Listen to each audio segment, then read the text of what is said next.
The groom disappeared. The wedding fell apart. And the people behind it all started pointing fingers at me. I didn't ask questions. Not at first. I just wanted to understand when exactly things went off track. And more importantly, why they dragged her into it. I'm not the hero of this story. And I'm definitely not the victim. Part 1, the wedding no one was meant to celebrate. It started with a message on her phone. We were in her apartment. It was late, we were alone, and things were heading somewhere they hadn't in a long time. No rush, no big gestures. Just two people who understood each other better than they wanted to admit. Then her phone buzzed. She checked it, went quiet, and handed it to me. One message. He's gone. Again. No name. Didn't need one. I already knew who they meant. And I knew why they were reaching out to me. Emma looked at me like she already knew what I'd do. You're not part of this, she said. Apparently I am, I said. I left 10 minutes later. No plan. No backup. Just my phone, my name, and a list of people who were probably already deciding how to blame me. The wedding was supposed to be clean. Small, private, money all over it. The kind of thing where everyone smiles for the cameras and signs NDAs afterward. By the time I got to the venue, there were already problems. Cars parked wrong. Security looking nervous. And no music. That was the first real sign something was off. Someone I recognized from the old circles tried to flag me down. I ignored him and went inside. The aisle was empty. People were standing around, confused. Waiters frozen. The bride, she was just standing there, holding her flowers, no one saying a word to her. Then someone saw me. That's him, she said. Not loud, but clear enough. That's how it started. With a wedding that never happened, and a room full of people slowly realizing they didn't know who they were actually working for. They looked at me like I had the answers. I didn't, but I was about to start asking the right questions. By the next morning, 3 things had happened. 1, the news quietly broke that the wedding was postponed due to personal matters. 2, someone dumped a burner phone in the alley behind Emma's bookstore with my initials taped to the back. And 3, a guy I hadn't seen in 4 years showed up outside my apartment, leaned on the buzzer for 10 minutes straight, and when I opened the door, all he said was, "You still know how to keep your mouth shut." I didn't answer. I just let him in. His name was Marco.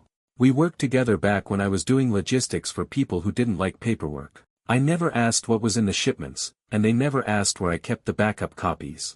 Clean arrangement. He sat down, took one look at the burner, and said, "They think you took it." Took what? I asked. You're kidding. I wasn't. Apparently, the groom didn't just bail. He took something with him. Something important enough that the people funding the wedding now had a price on the table for anyone who could return the asset. And thanks to a signature I'd put on a document 6 days ago, just a simple delivery receipt, they now thought that anyone was me. Marco laid it out like a checklist. Money's gone. Groom's gone. You're the last name on the paperwork. You showed up at the venue before anyone else. And now half the people involved aren't answering their phones. I asked him how bad it was. He looked at me, dead serious. Bad enough they're not talking about police. Bad enough that people who were smiling yesterday are now buying flights to countries without extradition. That's when I knew this wasn't about a wedding. It never was. I told him thanks, and he left. Said he didn't want to be involved. By lunchtime, Emma called. I could tell from her voice she already knew something was off. There was a man watching the shop this morning, she said. Didn't come in. Just stood across the street with a coffee. Same guy from 2 days ago. Describe him, I said. She did. It matched someone I knew. Not personally. Just by reputation. That meant they weren't just looking for the asset. They were looking for leverage. And Emma? She was now part of the price. I didn't sleep that night. Not really. I sat in the chair by the window, lights off, waiting to see if anyone came to the door. No one did. But someone was watching from across the street. Not even trying to hide it. Lights on in the car, engine idling. Same car at 2 a.m., same car at 5. By sunrise, it was gone. Just enough to say, "We know where you sleep." At 7:40 a.m., I called Emma and told her to keep the shop closed for the day. She didn't argue.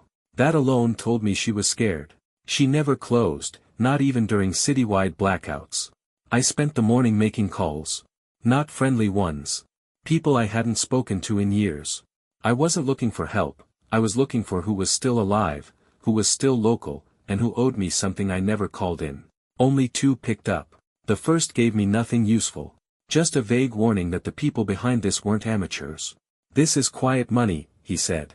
"Government adjacent. Military backed. The kind that doesn't bother with legal threats. If they're circling you, it's because you're the loose end." The second was more direct. "You need to disappear." "I've done that before," I said. "This time, you don't come back." I hung up. At noon, a package was delivered to my door. No label. No return address. Just a thick yellow envelope. Inside, a printed photo of me and Emma outside her shop from 3 nights ago. We were standing close. She was smiling. I looked tired. Someone had circled her head in red ink. Underneath it, one sentence. "You have until Friday." No signature. Just a deadline. I scanned the image for metadata. Nothing useful. No timestamp, no location. But it was real. Recent. Meant to remind me they didn't need to take her. They just needed me to believe they could. I didn't call her right away. Instead, I called someone else. Guy named Roman. Ex-military. Used to run security for high-end assets when things went sideways. Now he freelanced for people who knew how to pay quietly. He answered on the 3rd ring. "Still breathing," he said. "Barely." I gave him the basics: photo, threat, Emma. He didn't ask if we were close. He just said, "Text me her address. I'll watch her for 48 hours. After that, you better have answers." I sent him what he needed. Then I drove to the only person I hadn't spoken to yet, Lydia. She was the bride. I found her in a condo uptown. Door was cracked when I arrived. Security gone. No sign of staff. I walked in. She was sitting at the kitchen table in jeans and a robe, one hand wrapped around a cup of tea like she hadn't slept. Her hair was undone. No makeup. Just someone whose life had taken a sharp left turn. When she saw me, she didn't look surprised. "They're blaming you," she said. I nodded. "Figures. I told them it wasn't you. That help?" She laughed once, dry. "You think anyone listens to the woman who got left at the altar?" I sat down across from her. "I need to know what was in the case," I said. She hesitated. "Then, I never saw inside. But it wasn't money." "What was it?" "Proof. Of." She looked at me, eyes flat. "Stuff that makes people disappear." I leaned back in the chair. She continued. "It was a handoff. Simple. Groom gets married, Groom gets immunity, Groom delivers the case to the buyer, everyone walks away happy. Only he didn't show up. Took the case. Vanished. And now I'm holding the bag." She nodded. "And Emma? They think she's your backup plan. Your leak. Doesn't matter if she is or isn't. The fact that you care makes her leverage." I stared at her for a long time. "Why tell me all this now?" "Because they're not going to wait until Friday," she said. "They just want you scared until Thursday. Friday's cleanup." I stood up. She looked at me. "You still have friends?" "Some." "Then call them." I didn't answer. Just walked out. In the hallway, I called Roman. "They'll move before Friday," I said. "Then we move now," he replied. He didn't ask for permission. And I didn't wait to see what he'd do. I met Roman in a parking garage underneath a dead office building 2 hours after sunset. No small talk. He handed me a burner, a change of clothes, and a folder with a name I hadn't heard in 10 years. "Who is this?" I asked. He lit a cigarette and said, "Your way out." The name on the folder was Rick Mercer.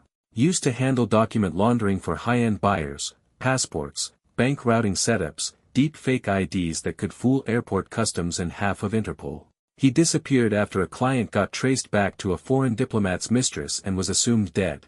But apparently, not dead enough. Roman had already sent someone to reach him. Said Mercer would meet me in 24 hours.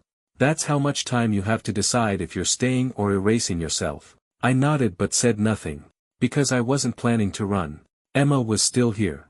She was under Roman's watch, moved to a safe house on the edge of the city. He wouldn't tell me the location, only that she was okay. She didn't know who was behind this yet, or how far it went, and I wanted to keep it that way for as long as I could. Around midnight, my phone buzzed with an unknown number. I answered without thinking. "Mr. Cole," a voice said. Calm. Educated. Like someone who used expensive pens and didn't raise his voice unless he meant it. "We'd like to discuss the contents of a certain missing case." "I don't have it," I said. "We know. But you know who does." "I don't." "You're lying," he said. Still calm. And now your friend is involved. That was your mistake. Leave her out of this. We tried, he said. But your attachment made her interesting. They hung up. That was the moment I knew, they didn't care about negotiation. This wasn't leverage. It was message delivery. A demonstration of control. I drove straight to the place Roman told me not to go, the apartment complex across from the bookstore. The car that had been watching the shop earlier was gone. But someone had been inside. The front window had a fresh crack. Small. Clean. Like someone tapping to say, we could have come in, but we didn't, yet. I stood there for a minute, then walked inside. Emma's backup keys were still behind the register, taped to the underside of a drawer. I let myself in. Looked around. Nothing taken. Nothing touched. Except for one thing. A book, left open on the counter. A copy of The Count of Monte Cristo.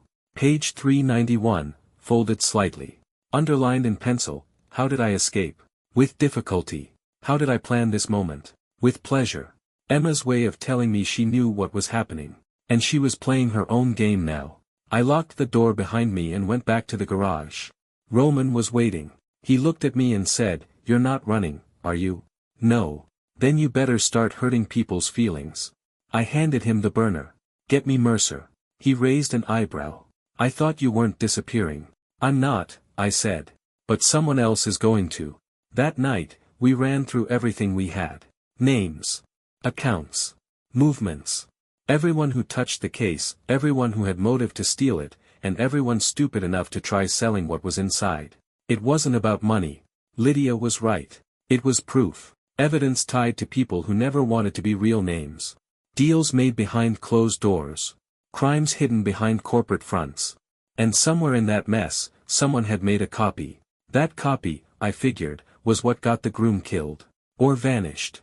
And if I could find it first, I could trade it. For Emma. Or for revenge. Maybe both. Roman looked at me, dead serious. "You're either walking out with her. Or not at all." I didn't blink. "I walk out," I said. "But not until they see what they tried to erase." Because they didn't just take a case. They pulled the pin on the one person who wasn't supposed to matter. And now, they'd remember me. We found the copy. Or, more accurately, Roman did. He called me at 4:17 a.m. with 3 words. Locker. Bus terminal. That was it. I didn't ask how he got the key, or who he leaned on to find it. I just got in the car and drove. The locker was at the end of a long, cold hallway that smelled like metal and bleach. Row 42, number 116. The kind that looks like it's never been used but has dust disturbed just enough to make you feel watched. Inside was a flash drive, taped to a single page of handwritten numbers. Routing codes, if I had to guess. I didn't plug it in. Not there. Not even in the car. Roman had a laptop in a clean room 6 blocks away, no internet, no ports but one. The drive was real. Video files, mostly. Documents too. Some financial, some legal. A few audio clips. Every single one tied to names that carried real weight: judges, board members, military contractors. One folder labeled Contingency held a scanned copy of a birth certificate, someone with dual citizenship, fake marriage records, a different identity. Another folder was titled Emma_R. Known variable. My hands went cold. They had eyes on her months ago. Before the wedding. Before the case. Before me. She wasn't leverage. She was part of the map. I looked at Roman. They're not just trying to shut me up. She's already inside this. He didn't flinch. Means they won't let her go. What if I give them the drive? He closed the laptop. You don't win by being right. You win by being last. That day, I got a second message. This time not on a phone. A courier envelope slid under my apartment door. Inside, a photo. Emma. Hands tied. Mouth taped. In a basement, concrete floor, rusted pipe behind her. She wasn't hurt. Not yet. But her eyes were wide. And she was looking straight at the camera. There was no note this time. No deadline. Just the photo. I felt something tighten in my chest that hadn't moved in years. I didn't tell Roman. I left the apartment, got in my car, and drove to a parking garage near the river, one of the few places I knew had no cameras and bad signal. From there, I called a number I never wanted to use again. It rang 6 times. Then a voice, "Didn't think I'd hear from you again." You told me if I ever needed one favor, I said, one real favor. Is she worth that? Yes. A pause. Send me the file. You'll get her back in 36 hours. I want her safe. You'll have her, the voice said. But someone else won't walk away.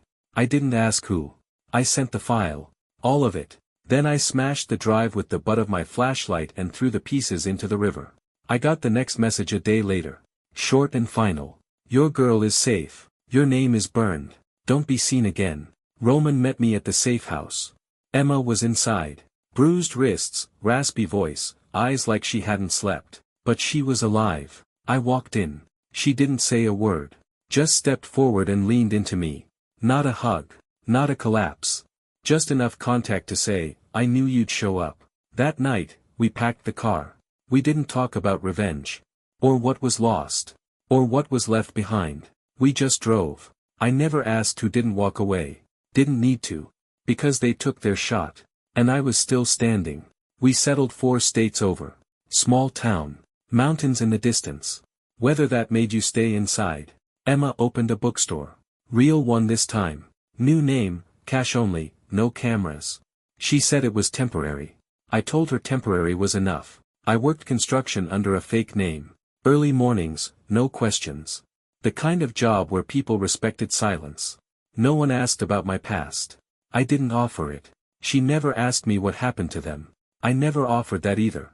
But here's what I'll say. The guy who made the threats, the one with the calm voice, the one who circled Emma's face in red ink, he doesn't talk anymore. The people who set the wedding up, the fake groom, the real buyer, the ones who thought they could build immunity on a stage surrounded by flowers and champagne, they're gone too. Some ran. Some disappeared more permanently. And the people who used me as the delivery man, they stopped mentioning my name. Because someone made it very clear that erasing me didn't work the first time. And trying again wouldn't end better. The file never showed up in the press. Never leaked. But I know where it went. And I know who holds the original now. Not me. Not the buyer. Someone worse. Someone they should have feared more than me. Sometimes I see Emma reading at the shop, one leg tucked under her, hair falling into her eyes, and I wonder what would have happened if I'd just walked away that night. If I hadn't taken the call. If I'd kissed her, let the phone buzz, and never picked it up. But that's not who I was. I was the guy they thought didn't matter. The middleman. The carrier. The name on the bottom of the manifest. But in the end, the only reason any of them were exposed was because I was still standing when everyone else was too busy covering their tracks. And here's the truth they all forgot. You don't need to be the loudest man in the room. You just need to be the last one still listening.